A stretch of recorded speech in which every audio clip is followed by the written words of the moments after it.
প্রথমে আমি বুদ্ধের প্রতি সত্যি কৃতজ্ঞতা জানাতে চাই। কারণ বুদ্ধটা আসলে কি? যেমন বুদ্ধ শব্দের অর্থ আমরা বলছি জ্ঞানী বা জ্ঞান। এটা এমন একটা বিষয়, এটা আত্মদর্শন না হলে আসলে বুদ্ধ সম্পর্কিত বিষয়টা আমরা গভীরভাবে হয়তো অনুধাবন করতে পারি না বা পারব না। তো এই বুদ্ধির শিক্ষার আলোকে এই পৃথিবীর মধ্যে অসংখ্য মানুষ আলোকিত হয়েছেন আমরা জেনেছি, এবং নানান দেশে বা পুরো বিশ্বের মধ্যে এমন অনেক মানুষ আছেন, বিজ্ঞ আম বিদ্বান ব্যক্তি আছেন যারা বুদ্ধের ধর্মটা বা বুদ্ধের শিক্ষাটাকে গভীরভাবে অনুশীলন করছে। তো সেক্ষেত্রে আমি এমন একজন মানুষের সম্পর্কে, ব্যক্তিত্ব সম্পন্ন একটা মানুষের কথাই বলতে চাচ্ছি, এবং যার বই পড়ে আমি সত্যি খুবই অনুপ্রাণিত হই। প্রায় সময় আমি বই পড়ি, ইংরেজিতে হোক অথবা বাংলাতে উনার বই আমি পড়ছি। এ পর্যন্ত উনার বই পড়া হয়েছে যেমন 'How to Relax', 'How to Work', 'Old Path', 'How to Listen', 'How to Love'। এই ধরনের বেশ কয়েকটা বই আছে, এবং বিশেষ করে আমরা যদি এইরকম বই পড়তে আগ্রহী হই, তাইলে এটা আমরা ইয়েতে পাইতে পারি, অনলাইনে পাইতে পারি। আ সেখানে ওনার বেশ কিছু ইংরেজির বই আছে। আর বাংলা ভার্সনে হয়তো বই আছেন। এ কেউ যদি সন্ধান করতে চায় তাহলে সেটা এখানে চট্টগ্রাম হলে সেটা বাতিঘরে, জামালখান বাতিঘরে পাওয়া যাবে, এবং ইংরেজিতেও আছেন ওনার বই। তো আমি মূল কথায় আসি। আ অন আ আমি যার কথা এতক্ষণ পর্যন্ত বলছি তিনি হচ্ছেন ভিয়েতনামের একজন জন্মজাত সন্তান। আ উনার জন্ম হয়েছেন ভিয়েতনাম ফ্লাম ভিলেজ, তিক নাত থান। অনেকে তিচ নাত থান বলছে, অনেকে তিক নাত থান বলছে। যাই হোক, উনার যে জীবনযাত্রা বা সংগ্রামী জীবন অসাধারণ। আমাদের আমাদেরকে শক্তি দেয়। তিনি বুদ্ধির শিক্ষার মেসেজটা এত চমৎকারভাবে ধারণ করেছে, আসলে ওনার বই যদি আমরা না পড়ি তাহলে হয়তো বুঝতে পারব না। এবং বিশ্বের মধ্যে ওনাকে নিয়ে অনেকের ভালো ধারণা আছেন। উনি অনেক ভালো লেখালেখি, কবিতা থেকে শুরু করে আ এত মনোগভীর বা গভীর যেই তত্ত্ব বা অর্থ, এগুলা খুব সহজে তিনি ব্যাখ্যা করেছেন। বিশেষ করে আমি ব্যক্তিগতভাবে তার নাম রেখেছি আ শান্তির শিক্ষক। কারণ তিনি যে কথাগুলো বলেন, সে যেমন আমি একটা বই পড়ছি, এ এ বর্তমানে এটা আমার পড়া শেষ হয়েছে, 'হাউ টু লিসেন'। সেখানে তিনি একেকটা ছোট, ছোট অ ভাবে লেখার মধ্যেই তিনি প্রকাশ করেছেন। আমরা কখন নিজের কথা শুনি বা কখন আমরা শুনি না।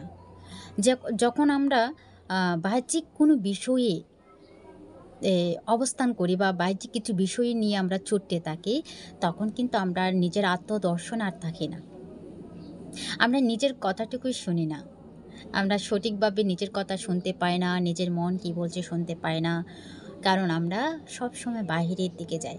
তাই বলছি কি, আমরা যখন আ নিজের কাছে ফিরে আসি, নিজের চেতনার কাছে যখন ফিরে আসি এবং নিজের মনের কথা যখন আমরা কান পেতে শুনি, নিজের চিন্তাগুলোকে যখন আমরা পর্যবেক্ষণ করি, নিজে কি বলছি, নিজে কি চিন্তা করছি, এই বিষয়গুলোকে একটু, একটু করে যদি আমরা জানতে পারি, তাহলে আমাদের বাহ্যিক অনেক বেদনা উপশম হয়ে যায়। সেজন্য বলছি কি, ১ম এ আমরা শান্তির একটা চর্চা করতে পারি। সেটা কিভাবে? আমরা মেডিটেশনের মাধ্যমে সেটা করতে পারি। যেমন আমরা আ ৫ মিনিট বসি, সমস্যা নেই।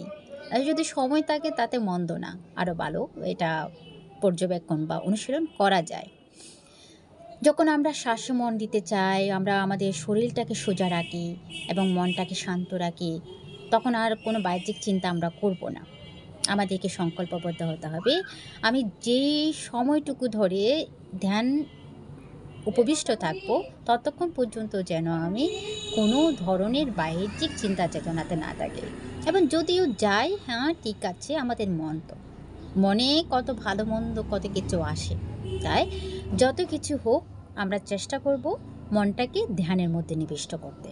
অর্থাৎ যখন আমরা নিজের মাইন্ডটাকে দেখব অথবা নিজের শরীরটাকে দেখব, তখনই আমরা বুঝতে পারবো আসলে আমরা কি করছি। আমাদের আদৌ যখন আমরা ধ্যানের মধ্যে বসি, তখন আমরা নিজেদের কথা শুনতে পাবো। আমরা নিজেদের কথা শুনবো খুব গভীরভাবে, deeply deeply observe your mind. আমরা গভীরভাবে নিজেদের মনটাকে জানবো।